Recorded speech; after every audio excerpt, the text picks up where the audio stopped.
Whitechapel, London, 1845. Soot covered everything. The windows, her hands, even the scent of morning. At 23, Violet Thornby woke in the rented room the same way she had woken every day since life had brought her this low, cold, hungry, and carrying the weight of a name that no longer meant anything. She rose slowly, her bare feet brushing the worn wooden floor, and walked to the basin of icy water in the corner. She washed her face in silence.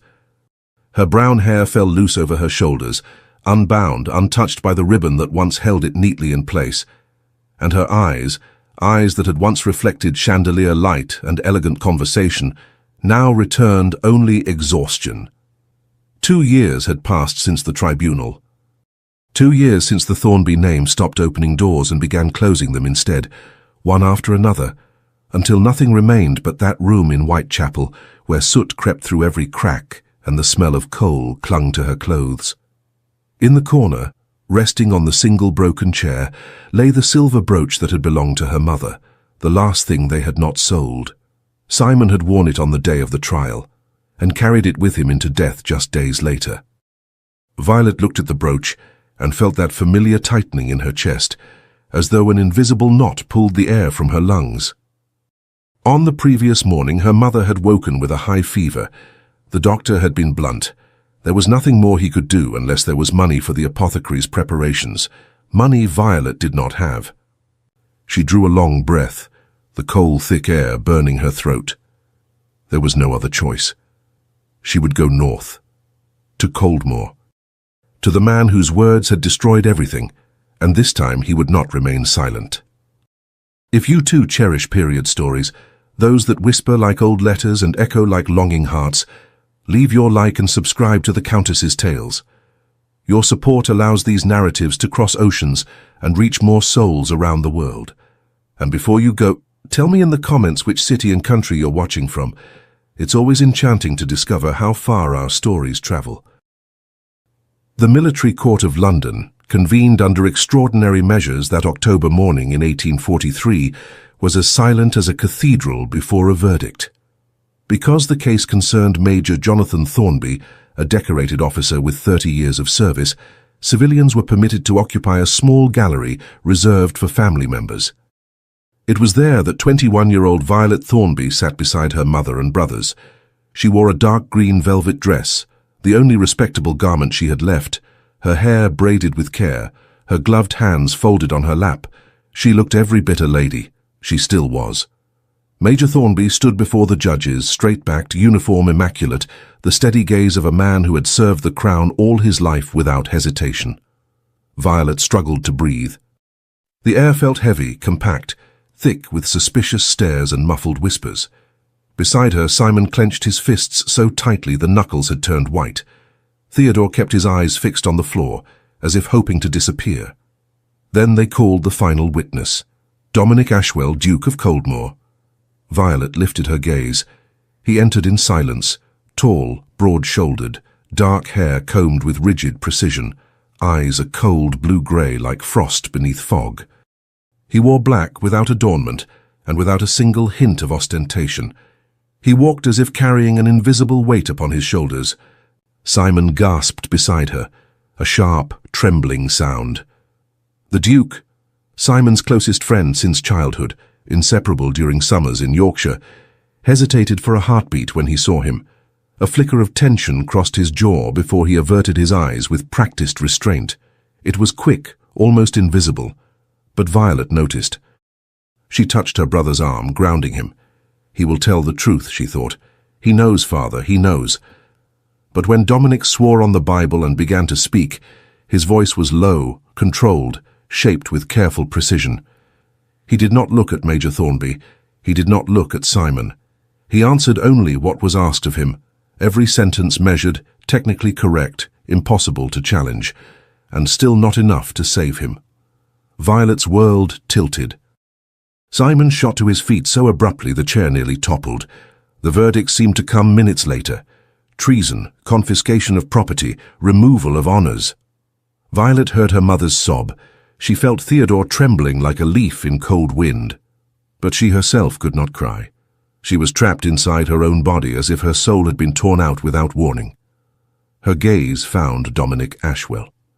He stood in the witnesses' alcove, slightly apart from the judge's table, rigid and unmoving. He did not raise his face. He did not look at Jonathan Thornby. He did not look at his children. He did not look at her. He simply turned when dismissed and walked out, his footsteps echoing against the stone walls until they vanished down the corridor. While the Thornby name was erased from history, 3 days later, Simon was declared dead, without explanation. Only silence, hushed rumors, averted eyes. As though the weight of what had happened was so great, no one dared speak the truth. That cold, quiet morning, with grief tearing the house apart and her mother bedridden, Violet Thornby made a vow. One day she would face Dominic Ashwell again, and when that day came, he would not walk away from her. Chapter 1. The Weight of Silence. The public coach carrying Violet north jolted so violently she had to grip the wooden bench to keep from falling. 5 other passengers were packed into the dim, airless interior. A fabric merchant who smelled of sweat, 2 elderly women dozing against one another, a pale-faced young clergyman, and a middle-aged man who could not stop coughing. Violet kept her gaze fixed on the grimy window, watching the landscape shift as London slipped behind them. The narrow, blackened streets of Whitechapel gave way to open fields, then to mist-covered hills, and finally to dirt roads climbing toward the cold, distant north. The cloth pouch tied at her waist felt heavier than it should. Inside were the few coins she had scraped together, meager savings earned through odd jobs, and the advance the landlady had pressed into her hand, murmuring, "Pay me when you can, dear." Coins meant for next month's rent. Now they served only one purpose, buying her mother a chance to live. Before leaving, Violet had entrusted her mother to Mrs. Hargreaves, the widow in the adjoining room, a woman with steady hands, a soft voice, and a quiet, steadfast kindness. She had nursed other tenants before. She promised to watch the fever, change the cold compresses, and fetch the apothecary if the worst happened. Violet wasn't entirely sure what she expected to find in Coldmoor. Perhaps an arrogant man wrapped in title and wealth, someone who would greet her with disdain, deny everything, and have his servants turn her away. Perhaps someone who no longer even remembered the Thornby name. But she had to try. She had to look into the eyes of the man who had destroyed her family and demand that he do something, anything, to repair the harm he had caused, because she knew her father was innocent.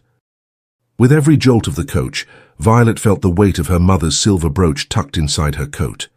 She didn't touch it. She didn't have to. Knowing it was there was enough, a reminder of why she was doing this, why she could not simply surrender and let misery swallow her whole. The journey lasted 3 days, with coach changes in small, damp villages where the air always felt chilled. She slept in crowded dormitories on lumpy beds. The sheets smelled of mildew, the walls too thin to keep out the footsteps, shouting, and drunken laughter beyond them. She ate hard bread, sour cheese, and weak tea served in chipped mugs. She counted each coin twice before paying for anything, knowing that once the money ran out there would be nothing left. On the second day, the land grew wilder. The hills gave way to empty moors where the wind cut without mercy, and the trees grew twisted, as though they were trying to flee the earth. The sky stayed low and heavy, a dull, leaden grey that never truly brightened. Violet knew she was entering Coldmoor territory when the roads suddenly improved, paved with smooth stone bordered by well-kept walls. Wealthy land, tended land.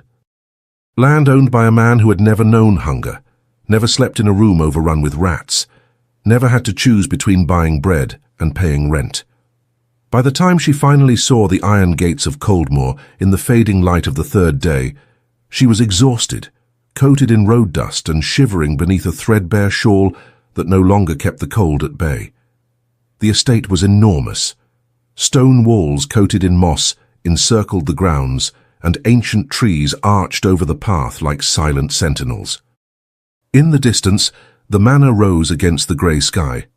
Dark, imposing, its tall windows shadowed. A thin wisp of smoke rose from one chimney, not the sign of an abandoned home, but enough to suggest only a fraction of the vast house was being used. A domain kept running at the barest minimum, a house that barely breathed. Violet stepped down from the coach, paid the driver with the last of her gathered coins, and began walking toward the gates. Her shoes sank into the cold mud. The wind stung her face, but she didn't stop. Each step was a decision, go forward or turn back. And after the last 2 years, Violet Thornby knew that turning back was no longer a choice she possessed. When she reached the main gate, an elderly man in a worn uniform emerged from a small guardhouse. He eyed her with suspicion, his brows knitted beneath a shock of grey. There was something tired about him, as though he had stood watch there far too long. "The Duke doesn't receive callers, miss," he said plainly. "Tell him Violet Thornby is here," she answered, lifting her chin. Her voice came out steadier than she expected. "And I will not leave until I speak with him." The man hesitated. Something in the name seemed to stir an old memory. He frowned, looked her over again. The faded dress, the pale face, the brown eyes holding a steady, hardened light. At last he gave a reluctant nod. "Wait here." He disappeared down the path toward the manor, his boots clicking against the wet stone. Violet remained where she was, alone, as night slipped in and the cold seeped through her bones. She wrapped her arms around herself, trying to keep warm, and stared at the distant house. "He's in there," she thought. "The man who killed my father, who killed Simon, who took everything from us." And for the first time in 2 years, Violet Thornby felt something other than exhaustion. She felt anger. Chapter 2. The Phantom Duke. Dominic Ashwell, Duke of Coldmore, was alone in the library when he heard the knocks at the front door. He did not lift his eyes from the open book before him, an agricultural treatise he had been attempting to read for 3 weeks. It wasn't for lack of interest. His mind simply refused to hold anything, as though every sentence slipped through the fractures of his thoughts. At 32, Dominic looked older. He carried himself with the rigid posture of a man bearing more weight than his body was meant to endure. His angular face was marked by lines that had not existed 2 years earlier. His dark hair had grown longer than any well-bred duke should allow. He no longer cared. And his blue eyes, once sharp and discerning, had turned the dull opacity of frosted glass, deep and hollow all at once. He wore simple clothes, no waistcoat, no cravat. His white shirt hung open at the collar, sleeves rolled up to his elbows. No servants moved through the house anymore. Most had been dismissed at his command when he'd closed nearly every wing of the manor. Only old Garrett remained, tending the gates and essential tasks, and a woman from the village came twice a week to deliver food and light the kitchen hearth, though Dominic rarely touched what she brought. Coldmore was vast, yet he lived in only 3 rooms: the library, his bedchamber, and the small dining room where he ate alone, under the accusing eyes of ancestral portraits. The corridors were dark, covered, silent. Furniture shrouded in white sheets slept in the closed wings, like ghosts tucked beneath their own burial cloth since the autumn of 1843. The house was always cold. Dominic lit fires only when necessary. He did not open curtains. He did not read correspondence. He did not go to London. He no longer sat in the House of Lords. He saw no one. In noble circles they whispered that the Duke of Coldmore had gone mad.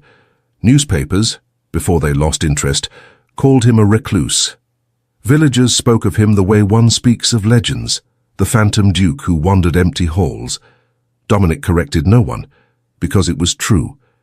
He closed the book slowly and looked out the window. The fading light bathed everything in pale gold, yet the library was already settling into shadow. He didn't light a candle. He simply sat there, listening to the silence that had followed him ever since the day he spoke, under oath, the words that destroyed a family. When Garrett entered the library, Dominic didn't turn. "Your Grace." "There's someone at the gates," the old man said, hesitant. "A young woman. She says her name is Violet Thornby." Dominic did not move at first. For a moment it seemed the sound had passed straight through him without finding a place to land. Then slowly he turned his head. "Thornby?" he repeated, and his voice came out rough, worn thin from days of disuse. The name, not the face, struck him like a blow. Something deep within him tightened. "Yes, sir. She says she won't leave until she speaks with you." Dominic closed his eyes. The familiar sting returned to his chest, sharp, burning. Simon's face appeared at once, that final look, white with shock and betrayal as he left the courtroom. Then Major Thornby, steady to the end, and their mother, her face hidden beneath a dark veil. And Violet, the youngest, the one who had sat in the gallery, silent and still, while her life was torn apart before her. He had seen her only once before the trial, quiet, perceptive, far too observant for her age, and Simon had spoken of her with unmistakable pride. She's the clever one. One day she'll write books. Dominic opened his eyes, drew a slow breath and rose, every movement deliberate, as if each gesture had to push through the weight of his own history before it could happen. "Let her in," he said softly. Garrett hesitated. "Your Grace, she looks like she's come a very long way. She's worn down." "I know." Dominic ran a hand over his face, as though trying to wipe away years of exhaustion. "Let her in." "And light the fires in the main hall." Garrett nodded and withdrew. Dominic remained in the center of the library, alone once more. He looked down at his hands, hands that had rested upon the Bible, hands that had sworn to tell the truth, hands that had spoken words that should never have left his mouth. He didn't know what Violet Thornby had come seeking, but whatever it was, he knew he deserved to hear it.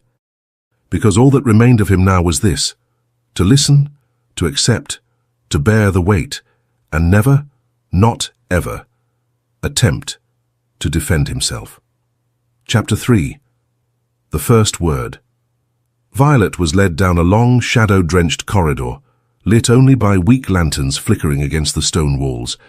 Her footsteps, light, tired, echoed across the marble floor, while Garrett's boots thudded ahead of her. The mansion smelled of damp and abandonment. Heavy curtains remained closed, and the furniture lay hidden beneath white sheets that looked like sleeping spectres. A thin film of dust revealed that this hall had not been opened in months. Garrett had barely had time to light the fire, forcing warmth into the room before receiving her. Violet felt her throat tighten. No flowers, no color, no sign that a living person truly inhabited this place. The house felt like a tomb. Garrett stopped before two tall oak doors and opened them slowly. "The Duke will receive you here," he said, avoiding her eyes. There was a strain in his voice, as though he feared what was about to unfold. Violet drew a breath and stepped inside. The room was vast, its high ceiling painted with faded frescoes. The newly lit fire struggled against years of cold, and thin strips of amber light slipped through the almost closed curtains. The entire space carried the atmosphere of a life interrupted, as if everything here had been frozen in the moment it fell apart. And in the center of the room, still as a forgotten statue, stood Dominic Ashwell. Violet froze at the threshold. For a heartbeat, she couldn't breathe. He looked different from the man she had seen at the tribunal. Thinner, paler, carved with deep shadows beneath his eyes. His dark hair fell messily over his brow, and he wore only a rumpled white shirt, no coat. He looked less like a duke and more like a man surviving one day at a time, but his gaze was unchanged, not because she remembered it clearly. The trial was nothing but a blur of pain, but because that gaze had followed her for 2 years, haunting sleepless nights, hunger and cold. The eyes that witnessed, the eyes that stayed silent, empty, distant, and fixed on her. For a long moment, neither of them spoke. They simply looked at each other, measuring the distance between who they had been and who life had forced them to become. It was Dominic who broke the silence. "Miss Thornby," he said, his voice low and rough, as though rarely used in the past weeks. He didn't bow. He didn't offer a single gesture of courtesy. He looked like a man awaiting judgment, not a duke receiving a guest. Violet stepped forward. Then another step. Her wet shoes left faint marks on the marble. She stopped in front of him, close enough to see the tension in his shoulders and the restrained tremor in his breath. "Your Grace," she replied, the title on her tongue tasting bitter. Dominic didn't look away. He remained still, as though he no longer had the strength to build defenses. "Why are you here?" he asked, with no preamble at all. Anger rose through her like flame. Because my mother is dying, she said, her voice shaking despite her effort to hold it steady. Because I have no money for the tonics that could save her. Because one of my brothers is dead, the other vanished. Because my father was branded a traitor, and no one dares speak his name. She moved closer, breath short and hot. Because everything we had was taken from us. Now they stood so near she could see the fine lines around his eyes, the sickly pallor of his skin, the faint emptiness in his movements. And because you are the man who made it happen. The silence between them thickened. Dominic didn't defend himself. He didn't step back. He didn't deny it. Yes, he said at last, quietly. I did. The simplicity of it struck Violet like a blow. She had expected coldness, disdain, perhaps anger, but not this. Not an admission so hollow, so resigned. Why? Her voice cracked into the air. Simon was your friend. My father treated you like a son. Why did you testify against him? Dominic closed his eyes, his face tightened with pain, not offense. Because on that day, he paused for breath, strained. I confirmed only what the investigation had already concluded. He opened his eyes again, and in them Violet saw something she could not name. Not simple remorse. Something far older, more ruinous than guilt alone. And because I believed I was doing the right thing. Tears stung her eyes, but she refused to let them fall. The right thing? You destroyed an entire family. My brother took his own life because of you. Does that sound like right to you? No, Dominic whispered. I know now it wasn't. He turned slowly and walked to the window. He stood with his back to her, staring through the narrow slit in the curtain at the darkening gardens. I saw Simon 3 days before he died, he said, distant. No one knows. He asked not to be announced. He came alone. Dominic swallowed hard. When I opened the door, he just looked at me. He didn't ask for anything, didn't accuse me. He looked at me as if I were a stranger. A tremor ran through his shoulders. And then he left. Violet's chest tightened, as though an unseen hand were crushing it. And you let him go? Yes, Dominic breathed. I let him go. He looked at me as if I were his worst enemy. And every day, that look follows me. The silence that followed wasn't merely heavy. It was suffocating. Violet stared at his back, at the way his body seemed bent beneath a weight no one else could see. For the first time since stepping into that house, something inside her faltered. The man before her did not look like a monster. He looked like someone punishing himself far more harshly than any court ever could. She opened her mouth, maybe to lash out, maybe to demand explanations he didn't possess, but Dominic turned back to her, slowly, like a man pushing through centuries of exhaustion just to lift his head. When his eyes met hers, they were stripped bare, fragile, painfully human. What do you want from me, Miss Thornby? He asked, voice low and raw. If you came for punishment, you already have it. If you came to lay your grief on me, I'll bear it. If you came to be heard, I'm listening. She drew a breath, the cold air burning her throat. I want the truth, she said, and I want my mother to live. His face tightened, not with anger, but with something far worse. Recognition. A faint tremor moved through his breath. Dominic rubbed the back of his neck, looked away only long enough to gather strength, then spoke.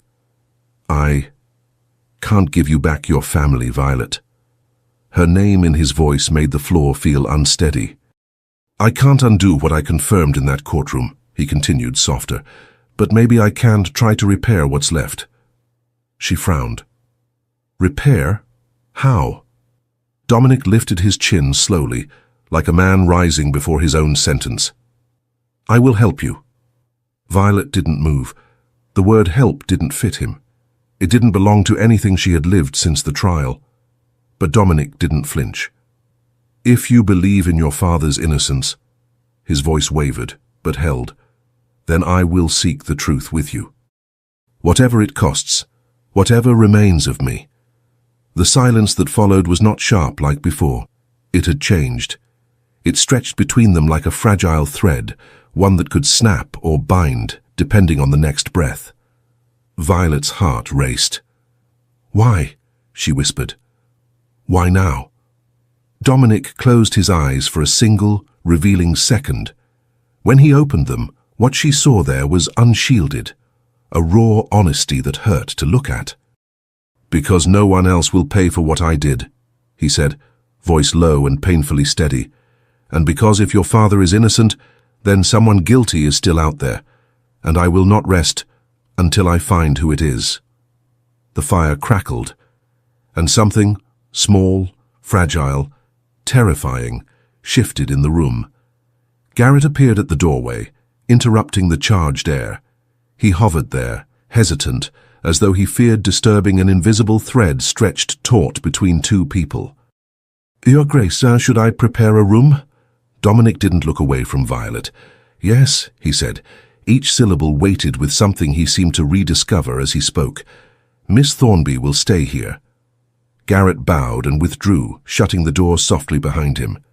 The click echoed through the vast empty hall. Violet stood frozen. His words still hung in the air, a promise, a sentence, an abyss. Dominic continued watching her with that pained intensity, as though searching her face for a forgiveness he'd never dare request, or fearing that if he blinked, she might vanish like everything else he'd failed to protect.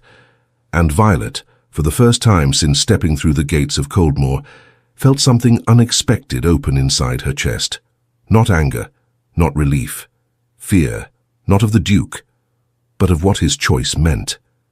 Because from that moment on, the truth was no longer theory, vengeance, or hope. It was a path that would bind their fates to the same thread. And that terrified her deeply. Chapter 4. The Weight of Truth. Dominic remained alone in the great hall after Garrett escorted Violet upstairs. The fire crackled softly, as though fighting the same cold that had seeped into Coldmoor and into him for the past 2 years. He did not move. He stood exactly where he had been moments before, staring at the empty space she'd left behind, a space that felt larger than the hall itself. "I will help her." The words still echoed. They felt strange, misplaced, as though spoken by another man. For 2 years, Dominic had made no decisions at all. He merely survived. Woke, breathed, walked silent corridors, sat before books he did not read, and prayed the day would end without demanding anything of him. But now something had stirred beneath the ice. Violet Thornby had crossed his gate carrying the ruin he had helped create, and instead of demanding vengeance, she had asked for truth. Truth, a word so simple, and yet impossible. And he, who had lived shackled to the weight of choices he once believed righteous, had said yes. He walked to a low cabinet against the wall, an old piece whose doors rarely opened. He knelt before it, hesitating, as though the act of raising his hand required more courage than climbing the gallows. He opened the left door. The interior was dark, stale, scented faintly of old paper. And there, pushed deep into the back as though he had tried to hide it even from himself, rested the small wooden chest where he had placed everything in the early days after the trial, before numbness consumed him entirely. Dominic pulled the chest out, its weight scraping against his palms, and set it on the rug. The hinges groaned as he lifted the lid. Inside lay copies of the official documents from the case, the letters summoning him as a witness for the War Office, the frantic, uneven notes he had written on the eve of the tribunal, searching for meaning in what he had found in Major Thornby's office. And beneath it all, as though it were the heaviest stone in a grave, lay a letter. Simon's last letter. Dominic picked it up carefully, as if the paper might crumble beneath his touch. The yellowing envelope was worn at the edges. He no longer needed to read it. Every word had carved itself into him over the months. Still, he opened it, as though the act itself were a ritual of self-inflicted punishment he had never abandoned. "Dominic, I cannot understand. Perhaps I never will. You were my brother in everything but blood. And now, I don't know who you are. My father was innocent. I know that as surely as my own name. But your words condemned him. I do not expect you to answer. There is no answer that could justify it. I only wanted you to know this. The man you were died for me in that courtroom, and the man you became, I do not wish to know." Simon Dominic closed his eyes. He folded the letter with the same ritual precision as always and returned it to the bottom of the chest. It was the one part of the story he had never dared show Violet, because that letter was not evidence. It was an open wound, proof of what he had lost and what he had destroyed. Simon had come to Coldmoor 3 days after writing those lines. 2 days later, he was dead. Dominic opened his eyes. The fire popped softly, casting long shadows across the scattered documents. He drew a deep breath, a motion that scraped inside him, as though he had to break through months of heavy sleep just to think. He needed to think. He needed to act. If Violet believed so fiercely in her father's innocence, perhaps it was because there was something he himself had refused to see. He had testified because he believed the evidence presented. He believed the process, the investigation, the discipline that had guided his entire life. But what if the flaw lay there?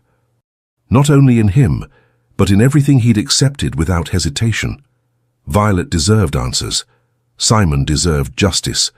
And if Jonathan Thornby had been framed, then no matter the cost, Dominic had to uncover it. He moved to the table and began arranging the papers. At first his mind felt heavy, slow, as though every thought had to push through the ice of the last 2 years. But gradually, something inside him began to turn. Old gears creaked awake. For the first time since the tribunal, his thoughts had direction. Step 1. London. He still had a contact in the War Office, a man who knew the undercurrents of delicate investigations. Then, Colonel Whitley. Dominic wrote the name slowly, the quill hesitating. The simple act of writing it stirred something he had buried, not out of cowardice, but because at the time he had been too entrenched in discipline, shock, and duty to question anything. Whitley.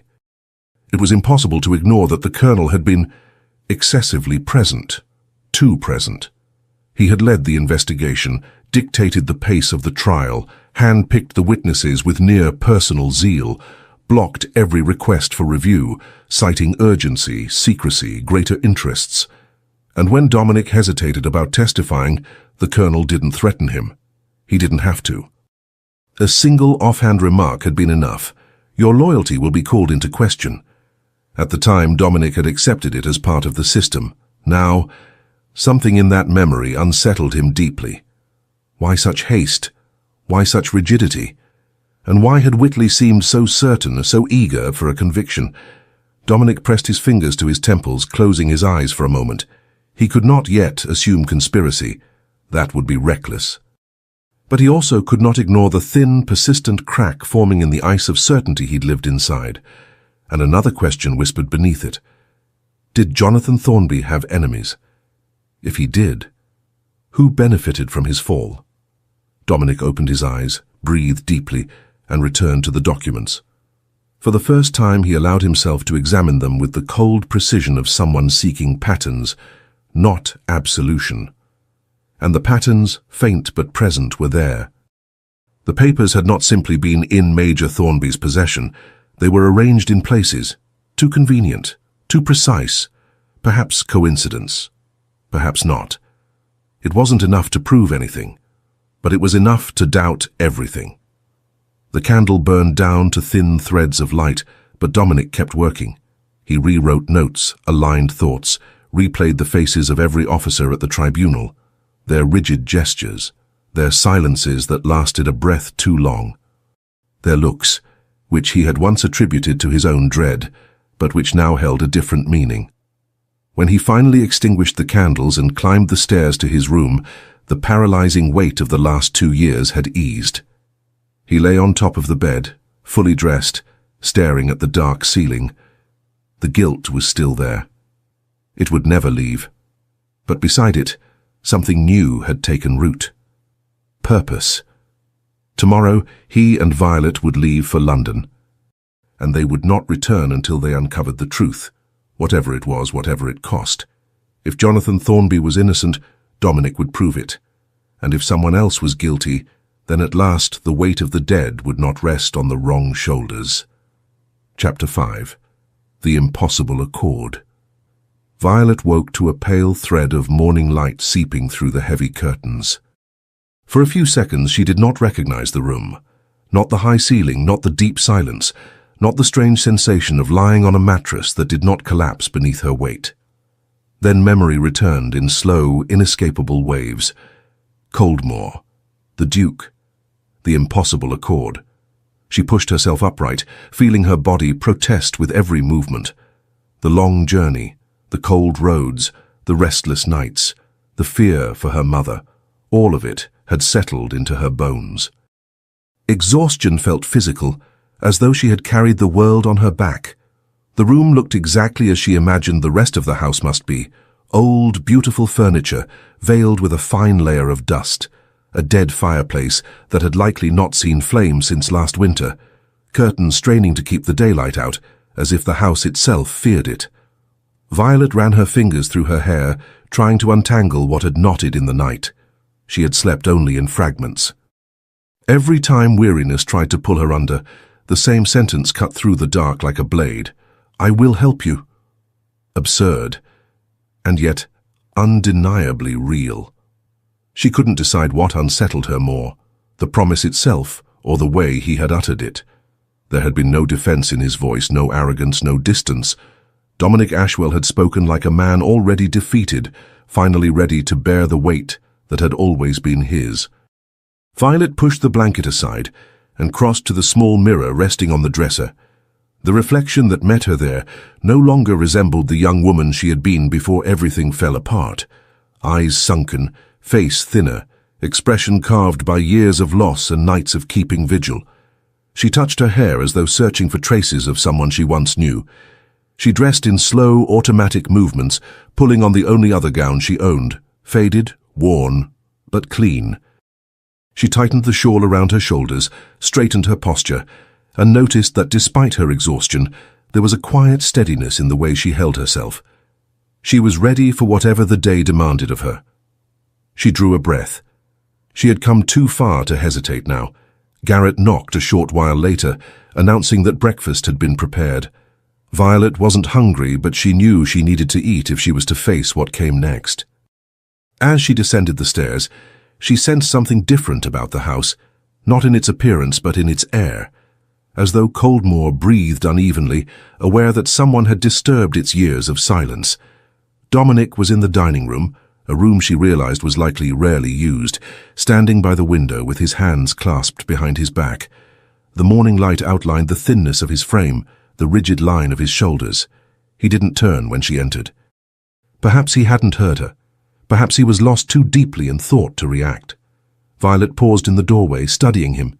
He looked less like a duke and more like a man who had not slept. She felt certain of it. When he finally turned, his eyes found hers. "Did you sleep well?" he asked. His voice was low, rough, the sound of someone unused to speaking. "Enough," Violet answered, though it was not true. He nodded, as if he expected nothing else. "There is much to do," Dominic said. "We must leave today." Violet stepped toward the table, taking in the simple breakfast laid out: warm bread, butter, tea, and a few quickly prepared eggs. No extravagance. Nothing that resembled the abundance a duke could easily command. She realized then that even plenty had been banished from Coldmore, as if Dominic lived in a kind of domestic penance, reducing everything to the bare minimum. Dominic noticed her look. "The cook came early," he said, pulling out a chair for her. "Garrett asked her to prepare something a bit more substantial. It doesn't happen often." It explained everything, and somehow made her presence there feel even heavier. Violet hesitated before the food, almost embarrassed by the unexpected generosity. But when he gave a small nod of encouragement, she sat and picked up her fork, eating slowly, like someone who had learned not to trust abundance.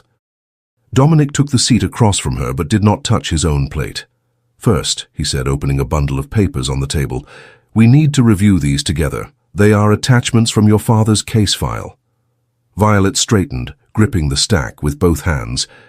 Dominic untied the cord and spread the pages between them. There were encrypted reports, maps, transcripts, hurried notes, and in some margins, ink markings that looked like they had been made by different hands. These documents belonged to intelligence operations, Dominic explained, pointing to a notation. Highly sensitive material. They were not common, and they certainly should not have been in your father's study. Violet's stomach tightened. He never had access to these. It wasn't part of his duties, she said, steadying herself with a sip of tea. I know. The quiet certainty in his tone stole her breath for a moment. He continued, We must determine who had authority to manipulate documents of this level, who could remove them from the archives, and who stood to gain from your father's downfall. Violet clutched the fabric of her dress. Do you have suspects? Dominic hesitated, the first true hesitation since he made his promise. No certainties, he said, but there are names that demand questions, Whitley especially. The colonel who led the investigation. Yes. His jaw tightened. Something about the speed of the trial was forced, his choice of witnesses, his refusal to allow the defense any room. At the time, I blamed his rank, the urgency of the matter. But now, he let the sentence die. He didn't need to finish it. Violet's pulse quickened. Then we begin with him, she said. Dominic studied her for a moment, measuring the strength behind her resolve. There was something new in his eyes. Not hope, but recognition. Garrett will prepare what we need for the journey. Violet lifted her chin. I brought nothing that requires preparation. Dominic didn't try to soften her words. He didn't offer pity, and Violet found herself grateful. He only nodded, acknowledging the quiet tenacity of someone who carried her entire life in so little space. It was respect. Simple, direct, silent. Please, eat, Dominic added. After breakfast, we'll go through a few more pages. Then we leave. Hours later, when Garrett escorted her out of the room, Violet felt the weight of the documents pressed to her chest. And she felt something else. Something small, fragile, insistent. Hope, dangerous, delicate, almost cruel, but real.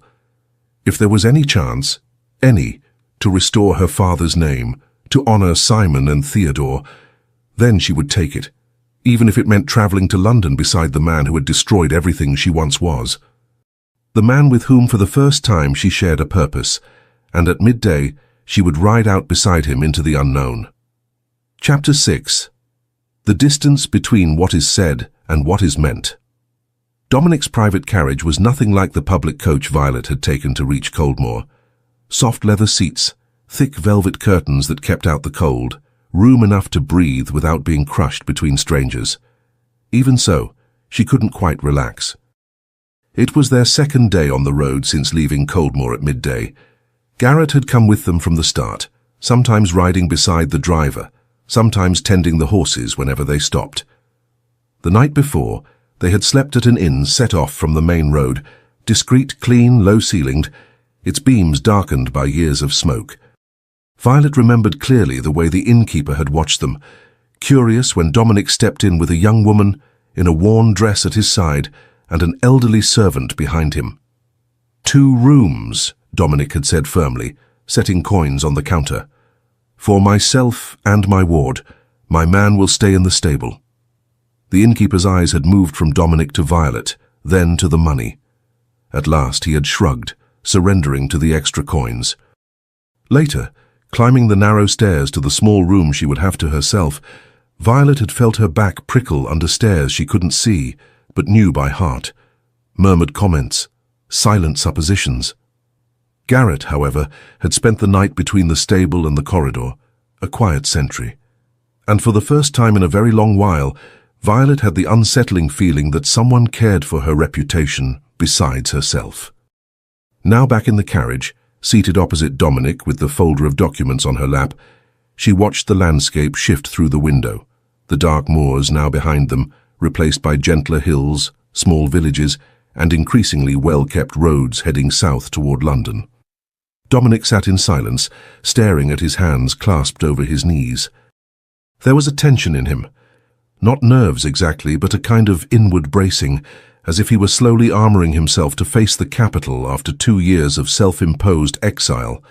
Light slipped through the edges of the curtains, tracing soft lines along his face, emphasizing the hollows beneath his cheekbones, the pallor of his skin. Violet realized she had been watching him for too long and turned her gaze away, embarrassed. But the image remained, the way he seemed lost in thought, the vulnerability that solitude had carved into him. She broke the silence. "You haven't been back to London since the trial?"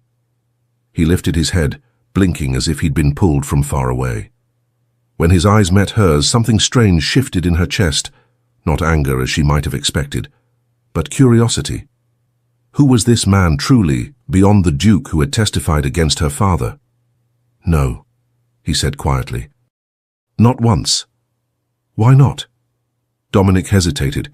He ran a hand through his hair, an awkward gesture almost too human for a man who should have been polished and composed. His fingers trembled slightly, as though they were unused to such visible unrest. Something inside her shifted. Empathy. Unwanted, but real. "Because—" He stopped halfway, weighing the words. "Because I couldn't face the people who knew me before." He drew a slow breath, his eyes dropping back to his hands. "My mother. My colleagues in the Lords, Simon's friends. They all knew I'd been the witness who confirmed the accusation. And I—" His voice cracked for a heartbeat before returning, rougher. "I had no way to explain the guilt of helping destroy a friend's family. There was something in the way he mentioned his mother. Not warmth, not even irritation exactly, but a distant formality, almost cold." "Your mother is still alive?" Violet asked. "Yes, in London." "At the family residence in Mayfair." He turned his face toward the window, but Violet saw his jaw tighten. "We haven't spoken since shortly after the trial. She's written a few times, but—" His lips pressed together. "I never answered." "Does she know why you shut yourself away?" He shook his head slowly. "She knows I gave testimony, but she doesn't know the rest. She doesn't know about Simon. She doesn't know that I—" He cut himself off, as though finishing the sentence aloud was unbearable. His eyes closed for an instant. When he opened them again, there was pain there, so deep that Violet felt she was intruding on something that had never been hers. "My mother is not a woman for difficult questions. She prefers the appearance of order to the truth." There was resentment in those words, but also something deeper, loneliness. Violet understood, with sudden clarity, that Dominic Ashwell had been just as alone as she was for the past 2 years, only in different surroundings. She had the impulse to ask more, but held back. After a long stretch in which only the steady sound of wheels on road filled the space between them, Dominic spoke again. Not like a man eager to confide, but like someone who would suffocate if he didn't let the words out. "My father was Duke before me," he said, still looking at his hands. "He inherited the title from a cousin. Before that he was military, strict, obsessed with discipline, duty, honor above all. He believed men were made of correct choices, not feelings. Weakness was unacceptable." The words fell between them like stones. "You grew up trying to please him," Violet murmured. The corner of his mouth twitched in a bitter echo of a smile. "Yes." The answer came quickly, almost automatic, like a truth repeated so often it no longer needed thought. "And failing. Always failing." He lifted his gaze for the briefest moment, as if searching for her face and retreating before he found it. "He's been dead 7 years, but even now—" The sentence broke. Dominic clenched his fingers together. "Even now, I feel as though I'm still being judged by him." Violet leaned forward slightly without realizing it. The distance between them shrank by a few inches, insignificant in space, enormous in meaning. "That's why you testified," she said softly. "Not just because you were afraid of the tribunal, but because you were raised to obey. To never question authority." Dominic looked up, and the surprise in his eyes was genuine, as if no one had ever given shape to the very thing that had moved him without his noticing. He began, stopped, swallowed hard. "When Whitley pressured me, when he hinted that my loyalty would be questioned if I refused, He turned his eyes away, shame tightening his shoulders. A man raised as I was doesn't hear that as a simple warning. He hears it as a sentence. A low breath slipped from him. I couldn't disobey. My father would have despised me for it, and I was already carrying so much of his disappointment. I couldn't bear more. Something shifted inside Violet. Something dangerous, because it wasn't rage. It was understanding. And with understanding came the faint, terrifying possibility of forgiveness, and she didn't know if she was ready for that. But she couldn't deny what she saw. A man who had not truly been free to choose, not in the way he should have been. Did you have siblings? She asked, her tone gentler now, almost afraid of the answer. The change in Dominic's face was immediate and devastating. Raw pain crossed his features without any attempt at disguise. A younger brother, James. His voice came out hoarse, frayed at the edges. Killed in action 4 years ago. He was 22. Violet's chest tightened. Without thinking, she reached out, not far enough to touch him, but close. Her hand hovered in the air between them, suspended, a fragile bridge that didn't quite close. I'm sorry, she said, the words simple and sincere. Dominic glanced at the halted hand, then at her face. Something flickered across his expression. Surprise, unsteady gratitude, a flash of something that might someday become hope. He didn't move, though. He only nodded once, as if he didn't know what to do with compassion. James was everything I could never manage to be, Dominic went on, his voice distant as though he were listening to himself from far away. Brave, idealistic. He thought serving the country was the greatest honor a man could have. My father adored him. His fingers curled into fists, and Violet could see the effort it took to keep his voice even. When James died, something in me died too, because I realized that all the discipline, all that blind obedience, saved no one. It didn't protect him. It didn't stop them from sending him to a pointless battle and bringing him back in a box draped in the flag my father worshipped. The silence that followed was heavy, but not hostile. Violet withdrew her hand, letting it rest in her lap again. Still, something had shifted. She saw him now, truly saw him. Not just the Duke who had stood against Jonathan Thornby, but the man who had his own dead to mourn, who understood grief not as an idea, but as an open wound. Someone shaped by impossible expectations and broken by them. That's why you understand, she murmured, barely aware she'd spoken aloud. That's why you know what it is to lose someone and not be able to save them. Dominic opened his eyes and looked at her with an intensity that made her shiver. Not with fear, with something she couldn't yet name. His blue eyes, once dull, now looked scratched by some old fire struggling back to life. Yes, he said, and this time there was no hesitation. And it's why I cannot let your father die a traitor, if there is any chance he was innocent. James died with honor. Your father deserved the same. Tears burned behind her eyes, but she held them back. She only nodded, the knot in her throat making words difficult. When she finally managed to speak, her voice was thin but genuine. Thank you. Dominic turned his face away, as if unsure what to do with gratitude. Even so, she saw the faint flush creeping up his neck, the way his fingers tightened. Then Violet realized with a quiet shock that he was as unaccustomed to kindness as she was. The carriage rolled on, rocking them into a new kind of silence. It wasn't the tense quiet of their beginning, nor the cold silence of strangers. It was a silence of recognition, of respect, and perhaps the fragile outline of something that might become more.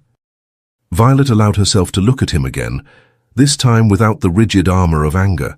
She noticed things she hadn't before, the way the light deepened the shadows under his eyes, the firm line of his jaw, the vulnerability that revealed itself not through tears, but in the simple fact that he looked worn out from carrying himself. He was handsome, she realized, in a ruined sort of way. Like something that had once been perfectly made and was now cracked, yet still showed the traces of its original beauty. As if he felt her gaze, Dominic turned. Their eyes met, and for a moment, brief but absolute, neither of them looked away. Something passed between them. Not words, not promises, just a silent acknowledgement. I see you, and you see me. Violet was the first to look aside, her heart beating faster for reasons she couldn't explain. Later, as the sun began to sink on the second day of travel, and the first signs of London appeared in the distance, smoking chimneys, church spires, the pale line of the Thames winding between buildings, Dominic spoke again. His voice sounded steadier, as though the road itself demanded that he choose his path. We'll stay at a discreet inn, he said. I can't use the family house. My mother would ask questions. Others would too. Violet simply nodded. It made sense. Still, a sharp thread of awareness ran through her. A young unmarried woman, in a private carriage with a duke staying at inns, passing in and out of roads and villages under curious eyes. To travel north alone, as a nobody, was unusual, but possible. To return with him, facing him across the same carriage, even with Garrett present, even with separate rooms. There were always eyes. There were always people eager to drape malice over whatever society loved to suspect. Dominic, however, seemed to have thought of that. He didn't offer empty assurances or grand declarations.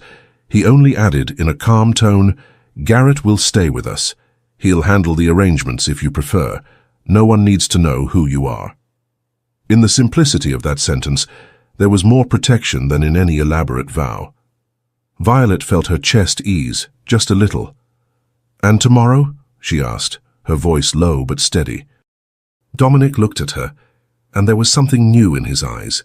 Solid determination and a kind of care that didn't yet dare name itself.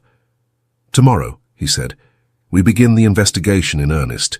We go to the War Office. We search records, look for inconsistencies, and then... He paused briefly, weighing the name. We move closer to Whitley. Violet's heart sped up, but it wasn't only fear. There was something else there. Purpose. And the strange, dangerous feeling that for the first time in 2 years, she would not be fighting alone. And if he denies everything? She asked. Dominic held her gaze. Then we find another way to prove the truth, he answered, without hesitation. But I will not go back to Coldmoor without answers. The carriage rolled on, passing through London's gates as the end of the day washed the city in grey and gold. Violet, sitting across from the man she had once hated, realized something she struggled to admit even to herself. She was beginning to see Dominic Ashwell as a whole. Both the Duke, who helped destroy her family, and the man who might be the only one able to help her rebuild something from the wreckage, and it was exactly that coexistence that frightened her more than anything else. Chapter 7. The Buried Truth. London was not the same. Or perhaps it was Violet who had changed. The last time she had walked those streets, she still carried a little money, a shred of pride, a hope far too fragile. Now, staring out the window of the modest inn where Dominic had insisted they stay, the city looked greyer, faster, more indifferent, as if there were no room for innocence anywhere at all. She had slept little. The mattress was hard and the room small, but that wasn't what kept her awake. It was the memory of the carriage. The way Dominic had looked at her for a heartbeat that lasted far longer than it should. A single moment Violet had not been able to shake, no matter how many times she tried. When she came down for breakfast, Dominic was already there. He no longer wore the simple, neglected clothes of Coldmoor. Now he was dressed as the Duke London remembered, a well-cut coat, neat waistcoat, flawless cravat. The picture of respectability. But his eyes betrayed him. The mask was only that, a thin layer over something still broken. He rose when he saw her. "Did you sleep well?" he asked, and there was genuine concern in his voice. "Yes," she lied. He heard the lie, she could tell. But he didn't challenge it. He simply pulled out her chair, a gesture so courteous and unexpected that Violet had to look away, afraid her face might reveal more than she intended. Breakfast was simple: strong tea, fresh bread, butter. Nothing of a duke's table, and yet to Violet it felt more dignified than anything she had eaten in years. "We have an appointment at the War Office at 10, Dominic said, breaking the silence. "With Lord Strickland." He held my father in high regard, and he owes me favors. He may help us gain access to the records." Violet straightened, her attention sharpening. "What exactly are we going to look for?" "Inconsistencies," he answered, leaning in slightly. The nearness brought with it a faint scent of wood and paper, a scent that suited him disconcertingly well. Who removed the documents from the archives, when they were returned? Who signed off on it? And most importantly, who violated procedure to see them appear in your father's office? Violet tightened her fingers around her cup. "And if we don't find anything?" Dominic lifted his gaze. The intensity there was enough to quiet her. "We will," he said. "Men who conspire always leave traces, even when they think they haven't." The War Office rose like a dark wall in the heart of London. Violet's throat constricted as she stepped inside. The last time she had entered a government building, she had watched her father condemned. Dominic noticed. His elbow brushed hers, not guiding, not restraining. Just there. A quiet touch that said, "I'm here." The impact of it was greater than it should have been. Lord Strickland received them in a narrow, dim room. He was a man of middle years, grey-haired, with a face that spoke more of watchfulness than warmth. His eyes landed on Violet for a heartbeat, assessing, weighing, recognizing. "Coldmoor," he said, shaking Dominic's hand. "I thought you had abandoned London for good." "Almost," Dominic replied. Strickland's gaze slid back to Violet. "And I assume this is—" "Violet Thornby," she said, lifting her chin before he could finish. "Daughter of Major Jonathan Thornby." Strickland drew a long breath, his features softening for an instant into something like pity. "Give me a reason to reopen wounds some people would rather see buried." Dominic didn't hesitate. "Irregularities in the case," he said, "many." The silence that followed was taut. At last, Strickland inclined his head. "Come with me. But understand." He glanced quickly toward the corridor and lowered his voice. "If anyone discovers I'm allowing this, I will lose my position, perhaps more." They followed him through narrow passages to a basement room lit only by lamps and the smell of old dust. Endless shelves stretched away into the gloom. "No civilian should be down here," Strickland muttered, flicking another look at Violet. "But, given what happened, I will make an exception. Just don't touch anything. Coldmoor, you handle the records." Violet nodded. Dominic did the same. Strickland began searching through thick bound volumes. His hands didn't fumble. He knew exactly what he was doing. But they trembled slightly with a very real fear of what that action might cost. When he finally stopped before a worn ledger, his shoulders tightened. "Here." His voice was barely more than a murmur. "Catalogue records for intelligence files." Dominic took the book carefully. The spine creaked in protest. Violet stepped closer, reading over his shoulder, the warmth of his body softening the chill air between them. And then she saw it. "There," she whispered, pointing. "Withdrawn for superior review.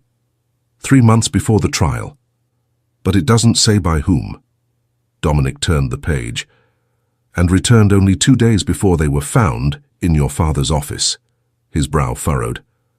"With different handwriting and no authorization signature." Strickland went pale. "That is highly irregular," he said. "Documents at that level do not move without the commanding general's signature." Dominic closed the book slowly. "Unless someone of very high rank chose to ignore protocol on purpose." Violet felt her skin go cold. "Radcliffe?" The name slipped out almost as a fear, not an accusation. Dominic didn't confirm it, but he didn't deny it either. "It's a name we have to consider," he said, his voice taut. "But we can't conclude anything yet. We need to speak with Whitley." "Whitley isn't at the office anymore," Strickland replied, glancing again toward the door, as though expecting it to swing open at any moment. "He was promoted. He works directly under Radcliffe now." A weight dropped into the room. Dominic snapped the ledger shut. The sound was sharp in the close air. "We need to find him, today." Violet touched his arm, not to stop him, but to steady him. He turned toward her, and for one brief, frightening moment, they were too close. Violet could see in his eyes not just determination, but a silent vow. I won't let you face this alone. The thought rushed through her, hot and cold at once. Dominic. Her voice trembled almost imperceptibly. If Radcliffe is involved, this is dangerous. I know, he answered, and there was something new and deep in his tone, something fiercely protective, painfully sincere. But we're not leaving without answers. Violet looked at him. The man who had helped destroy her family was still there, but now sharing space with another man entirely. The one walking beside her into the dark, the one whose presence made her feel less alone, less lost even if she refused to admit it aloud. She didn't know how much she trusted him, only that she trusted him more than she should, and that terrified her. Whatever was taking shape between them, respect, understanding, something more dangerous, could no longer be ignored, and it could no longer be stopped. Chapter 8. The confrontation. Dominic knew they were stepping into dangerous territory the moment the carriage stopped before the private building where General Radcliffe kept his offices. Not at the ministry, not under any official registry, a place far too discreet for a man whose influence stretched across continents. Garrett, seated opposite them, leaned forward, alert. I'll wait on the ground floor, he said, as if reading Dominic's thoughts. If you're not back within 30 minutes, I'm coming up. Dominic only nodded. The fact that Garrett found such a precaution necessary said enough. He looked at Violet beside him. She held the folder of documents against her chest with too much force, her fingers white, her jaw tight. But her brown eyes burned with a determination that cut through him like a blade. Fear. Not only for her, but for what she might do with such courage, and for what he himself would do to protect her. We can still turn back, he murmured before they stepped out. I can take this to Parliament. There are men, influential men. Let someone else confront Radcliffe. Violet turned to him with a steadiness that left no room for retreat. No, she said, we've waited long enough, and every hour that passes is another chance for Radcliffe to cover his tracks. If not now, then never. I have to do this. For my father. For Simon. The contradiction tore his breath from him, the instinct to hold her back and the fierce pride that rose in him at seeing her like that, whole, resolute, burning for justice. Then stay close to me, he said, more intensely than he intended. Whatever happens in there, stay close. Something passed through her eyes, surprise, perhaps understanding. But she simply nodded. They stepped out of the carriage. Inside, the building felt like a silent mausoleum, dark wood panels, muffled corridors buried beneath thick carpets, portraits of long-dead officers staring down with eternal disapproval. A young assistant moved to stop them. The general doesn't receive without— Tell Colonel Whitley, Dominic cut in, voice firm and controlled, that the Duke of Coldmore is waiting, now. The assistant froze, swallowed hard, and hurried down the corridor. Garrett remained behind, wound tight as a drawn bowstring. Minutes later, the boy returned. He'll receive you. 3rd floor, last door on the right. As they climbed the narrow stairs, Violet felt something cold tighten inside her chest, a deep, familiar weight. Impossible not to think of her father, of the courtroom, of the humiliation, of the sentence. Dominic's fingers brushed lightly against her back, not steering her, not claiming her. Just there. A small, grounding touch. The door at the end of the corridor opened before they knocked. Colonel Whitley stood there, greyer than Dominic remembered, with small, restless eyes. His uniform was immaculate, the medals too bright for a man with a clean conscience. Coldmore, he said with false cordiality. What a surprise. I thought you'd abandoned London. Dominic didn't return the smile. We need to discuss the trial of Major Jonathan Thornby. Whitley's expression didn't change, but his eyes hardened just enough. He studied them until his gaze landed on Violet. And this young lady is? Violet drew a breath and stepped straight into the fire. Violet Thornby, she said. Major Thornby's daughter. A silence charged with electricity filled the space. Whitley stepped back, opening the door. Come in. The office was spare, but the air inside was heavy, oppressive. And then Violet froze. In the corner, seated in a leather chair like a satisfied predator, was a man she recognized without ever having seen him. General Edmund Radcliffe. White hair combed back, broad shoulders, dark, calculating eyes. His presence filled the room like a shadow swallowing all the light. Violet's body responded before her mind could. A fine tremor in her breath, a cold bead of sweat at the base of her neck. This was the man responsible for her father's death. She didn't blink. She refused to give him that power. "Coldmore," Radcliffe said without rising. "I hear you've been asking inconvenient questions at the ministry." Dominic felt the danger like something physical, as if the air itself had thickened, turned poisonous. "We're only seeking the truth," he said. "The truth," Radcliffe echoed, with a humorless smile. "Major Thornby was tried and condemned, case closed." "On the basis of tampered documents," Violet said, stepping forward before she could stop herself. Dominic moved instinctively, placing himself slightly ahead of her. "Not blocking and shielding.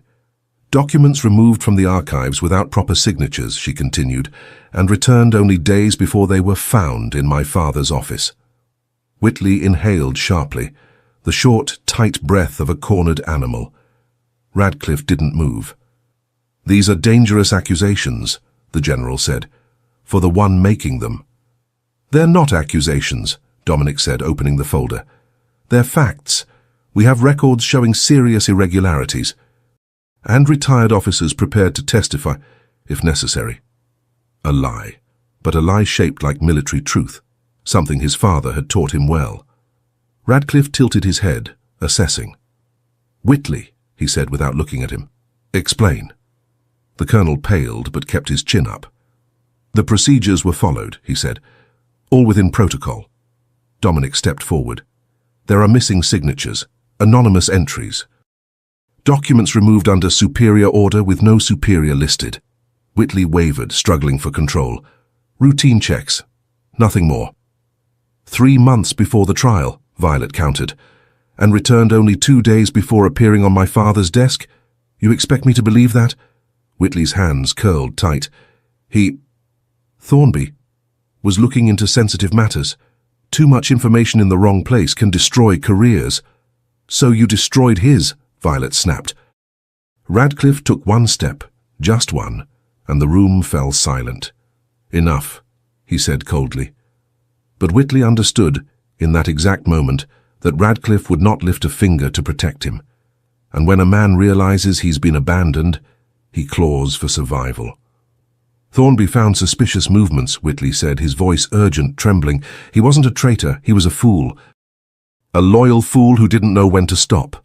Violet felt the floor tilt beneath her, not at the confession, but at the brutal simplicity of it. Dominic stepped closer. "We want only reparation," he said. "No scandal, no headlines, only a formal correction to Major Thornby's military record. Public." Radcliffe finally raised his brows. "Public?" "Yes," Violet said before Dominic could answer. "You destroyed my father publicly. The restoration will also be public. An official memorandum, with your signature reinstating his name, his rank, and his honor." A heavy silence fell. Whitley went white.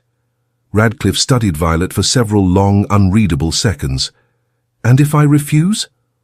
Violet drew a breath. "Then tomorrow, I take everything we found to the newspapers. Maybe no one will listen. Maybe they'll say I'm only the daughter of a traitor." She lifted the folder.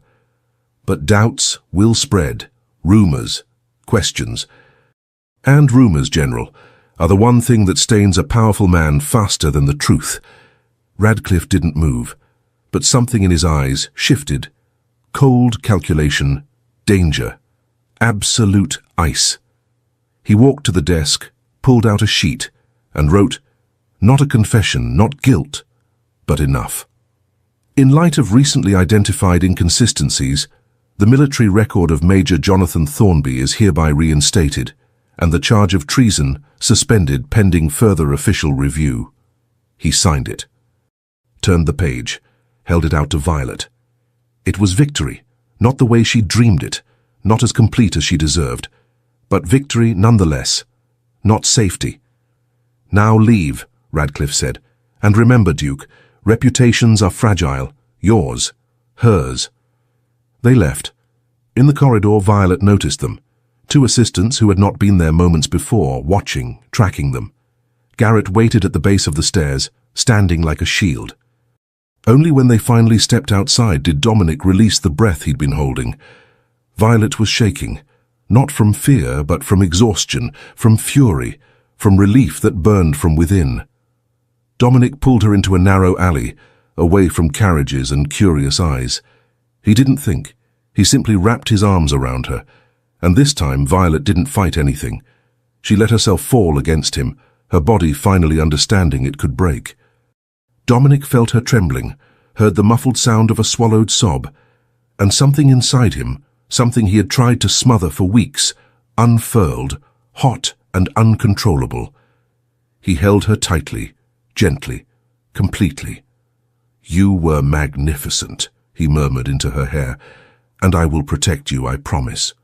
When Violet lifted her face, eyes shining with tears that refused to fall, Dominic felt the devastating force of the truth. It was no longer just guilt, no longer just duty. What he felt for her was too deep to deny, and far too dangerous to name. He said nothing, but he knew, in the quiet center of himself, that he would never be able to leave her now. Chapter 9. After the truth.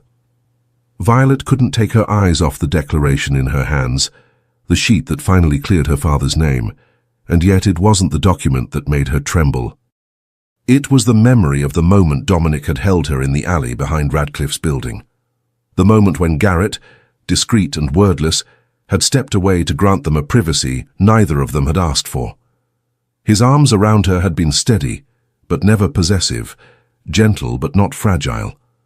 A gesture that did not beg permission or forgiveness, only held her up when her legs had nearly given out. She had tried to forget it, to push away the sense of unexpected safety she'd felt there. But the memory kept returning, insistent, like the lingering warmth of a touch that should mean nothing, and meant far too much. A soft knock at the door pulled Violet out of the storm of her thoughts. She slipped the declaration back into the folder with the care of someone placing a newly mended heart back in her chest. When she opened the door, Dominic was there, coat still damp from the mist, hair slightly disheveled, his expression caught somewhere between exhaustion and expectation. "May I come in?" he asked quietly. Violet hesitated. An unmarried woman allowing a man into her room in the narrow hallway of a small inn was exactly the sort of thing that could destroy a reputation. But the caution drilled into her since childhood yielded before another truth. She trusted him in a way that frightened her, a way that had perhaps begun in that alley when he had held her as if the world could collapse around them, and she, still, would be safe. "Yes," she said at last. Dominic stepped inside and closed the door but stayed near it, as if afraid to cross any line without leave. "The carriage will be ready at dawn," he said. "We should leave before Radcliffe has time to reconsider his generosity." The word carried a flicker of irony, but there was tension beneath it. London was not safe. Not yet. "I want to go back as soon as possible," Violet said. "My mother needs to know, and I—" Her voice broke. "I can't let her believe one more day that my father died in disgrace." Dominic nodded. His gaze softened, as if he felt the weight of that urgency with her. "We'll be there in time," he said. "I promise." She studied him, the firm lines of his face, the tired shadows around his eyes, the way he seemed to carry guilt and resolve in equal measure. Something inside her, something that had been growing quietly since Coldmoor, finally broke the surface. "Why are you doing all this?" she asked, unable to hold the question back any longer. "Why risk your name, your position, your life? Radcliffe could have ruined you today, and you didn't step back." Dominic stayed still. Then he took a single step toward her, just one, but enough for his warmth to reach the space between them. "Because I couldn't go on living, knowing I destroyed something precious and did nothing to repair it." His voice was low, rough, painfully sincere. Another step. He didn't touch her, but he was close enough that she could see the faint tremor in his hands. "And because—" He drew a deep breath, as if pulling the words from an old wound. Because you gave me back something I thought I'd lost forever. The feeling that I'm still human, that I can feel anything beyond guilt and emptiness. Violet felt the world shift beneath her feet. She should step away. She should remind him that he had ordered her father's arrest, that he'd signed reports that paved the road to that unjust trial, that he bore the stamp of her ruin on his chest. But when she opened her mouth, it was not hatred that came out. "I should hate you," she whispered. "I should. For everything." Her eyes burned. "But I don't. Not anymore. I can't seem to." Dominic closed his eyes for a moment, as if her words were both balm and blow. He raised his hand slowly, hesitant like a man afraid of profaning something sacred, and touched her cheek, wiping away a tear before it could fall. "Violet." Her name faltered in his throat, as though it were the first time he allowed himself to say it like that. "I expect nothing, I deserve nothing, but let me help you to the end. Let me make sure your mother sees the truth. After that, if it's what you want, I'll disappear from your life forever." Her chest tightened. Everything seemed to narrow to that single moment, to this man standing between guilt and devotion. "I don't even know if I want that anymore. These last days have been so intense," she murmured. Dominic opened his eyes, and the hope that sparked there seemed almost too dangerous to exist. Silence thickened between them. Violet took a step toward him, then another. She lifted her hand and laid it flat against his chest, feeling his heart beating hard beneath the fabric. "I don't know what I feel," she admitted honestly. "I don't know if it's forgiveness or just exhaustion from carrying so much anger for so long, but when I'm near you, I don't feel alone anymore." Dominic wrapped his fingers gently around hers, holding her hand like a lifeline. "As long as I can be by your side, I won't let you go back to that loneliness," he said, and there was too much truth in it for the words to contain. "I don't know how it will be possible. I don't know what London will say, what the world will say, but tonight, here, this is all I can offer." A thought flashed through her, light as a sigh, deep as an earthquake. For a heartbeat, she wanted to lift her face and find his, but Violet did not. She didn't cross that unspoken line. The line that once broken would change everything between them forever. Instead, she leaned in slowly until their foreheads touched. A gesture intimate, quiet, dangerous, and pure. They stayed that way, breathing the same air, sharing a silence heavy with promises neither dared to name. Dominic drew back just enough to see her clearly. The woman standing before him, the same young woman who had arrived at his door, broken, weary, frozen with grief, now faced him with the strength of someone who had walked through fire and refused to burn. And for the first time in years, Dominic Coldmore felt worthy of drawing breath. "Violet," he began, but the words died when she laid her hand on his arm, a small touch, steady as a vow. "Not tonight," she said softly. "We've carried enough for one day.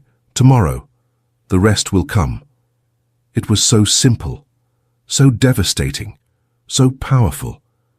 Evening light slipped through the window and settled over them like a silent oath. A gust of wind stirred the curtain, bringing in the scent of distant rain. Everything around them felt suspended, as though the world itself were pausing in respect, while two shattered lives finally found a place where they met. Dominic stepped back, just enough to give her space, just enough to make it clear he was not claiming anything, because he didn't own her. He never had. "When you go home," he said, voice low, "your father's name will be clean. Your mother will have peace, and you will have back everything that was taken from you." Violet swallowed hard. For a moment she looked younger, not fragile but free, as if that document in her hands had finally opened a door the world had kept shut. "None of this would have been possible without you," she said. Dominic smiled, not the practiced smile of a duke, a real one, rare, tentative, almost afraid of itself. "You would have found a way regardless," he said, stepping just close enough that she could feel his warmth again. "I only walked beside you." Violet glanced away for a heartbeat, as if the weight of that acknowledgement were too much to face head-on. But her gaze returned to him, not with devotion, not with surrender, but with something deeper, with equality. "Thank you, Dominic." No title, no distance, no social gulf. Dominic closed his eyes, as if that single use of his name had shattered what remained of his defenses. When he opened them, there was steadiness there, a dangerous calm, the kind that comes before irrevocable oaths. "Whatever comes after this," he said, "I'll face it with you, if you'll let me." Violet drew a slow breath. Uncertainty, which had once tasted like fear, now tasted like possibility. "We'll see," she answered, and smiled. A small smile, but more precious than any absolution signed by generals or sealed by the crown.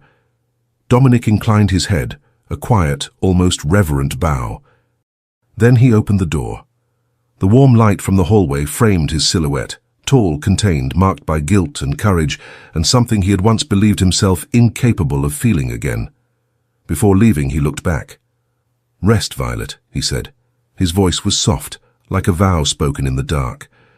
"Tomorrow is the hardest part, and the most important." Violet held the folder against her chest. The document inside felt as though it were pulsing, like a heart recovered after years underground. "I know," she said. Dominic met her gaze one last time, and then he was gone, quiet as a promise not yet spoken. The door closed, the corridor emptied. But for the first time in a very long while, Violet did not feel alone. Tomorrow they would face London. Tomorrow they would face the crown. Tomorrow they would face the world. But tonight there was light again after the dark. "Father," she whispered, looking down at the paper in her hands, and for the first time since his death her heart answered, "Now we can go on."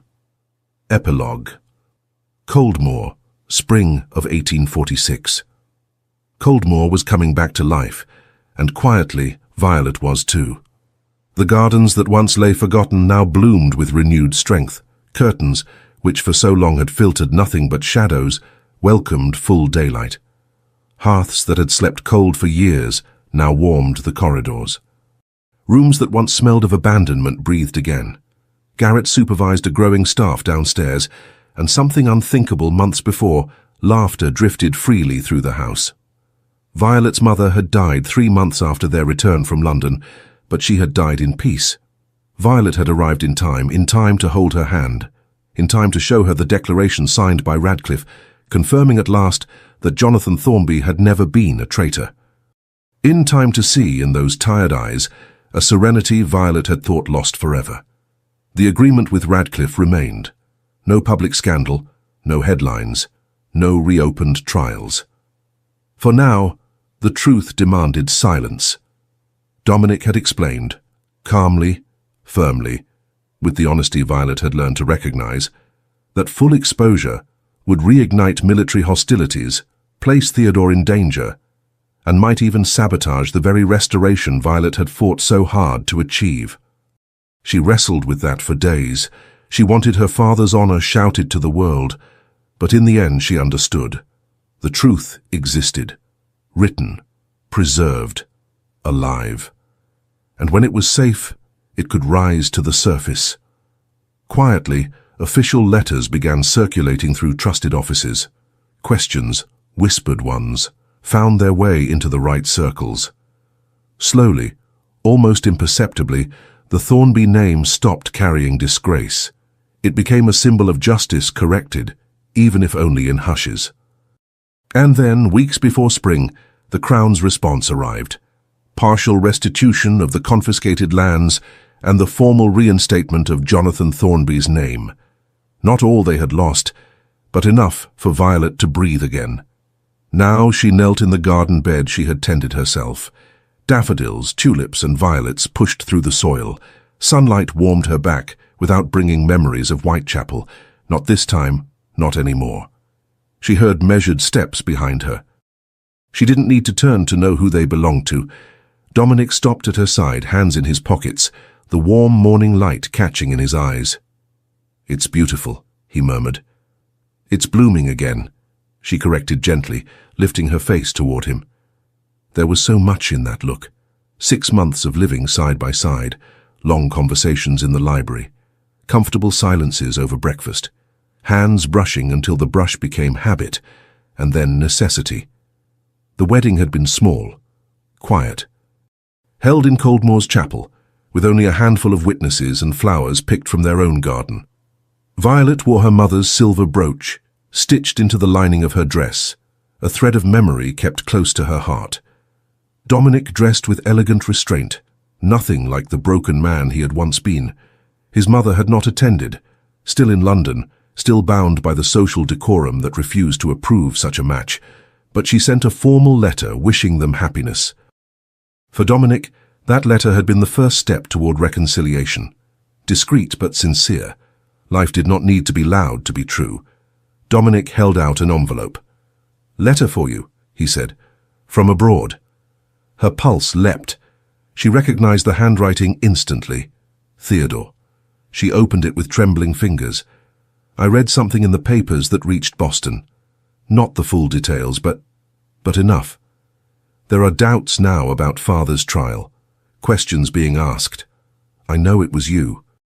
I always knew if anyone would fight for us, it would be you. I'm well here, working in a law office under another name. Life is simple, but it's free. And I'm married now. She's good and kind, and she knows that one day I want to bring her to meet you. I don't know when I can return, but I want you to know I'm no longer alone. A family is beginning, and I hope you'll be part of it when the time is right. And I heard that you're in Coldmore, with him. I don't understand everything. I don't need to. I trust you, Violet, and I know society understands even less than I do. But if you chose to stay, then there must be a reason." With love, Theodore Violet folded the letter slowly, tears burning, not out of sorrow, but relief. He was alive, safe, building a life. And one day, when the world was less cruel, he would return. Dominic touched her shoulder. "Good news?" he asked. She nodded, a small smile, but truer than anything she had worn in years. "Yes, he's well. He has a wife, and he understands." Dominic gently drew her toward him. Violet let herself lean into him. There was no fear now, no distance, no thin line separating one life from another. Only a home, one they had rebuilt together, stone by stone, silence by silence. Dominic pressed a kiss to the top of her head, and Violet closed her eyes, holding the moment close. "Thank you," she whispered, "for everything." "Don't thank me," he murmured. "You saved me as much as I ever tried to save you." He spoke the truth. The man who held her was no longer the ghost of Coldmore. He was someone reborn, someone who laughed, who walked with steadiness, who looked at her as though she were spring after a winter that had lasted too long. Violet lifted her face, and Dominic lowered his. The kiss they shared among the blooming flowers was not consolation, nor hesitant promise. It was certainty. When they parted, Violet looked out across the gardens, at the house that was no longer a tomb but a home, and something settled deep inside her. Peace. It wasn't the end of loss. Her father, her mother, everything torn from her. Those wounds would never vanish entirely, but they were wounds she could bear now, because she was no longer alone. "Do you think Theodore will like Coldmore when he returns?" she asked softly. Dominic smiled. "I think he'll love it.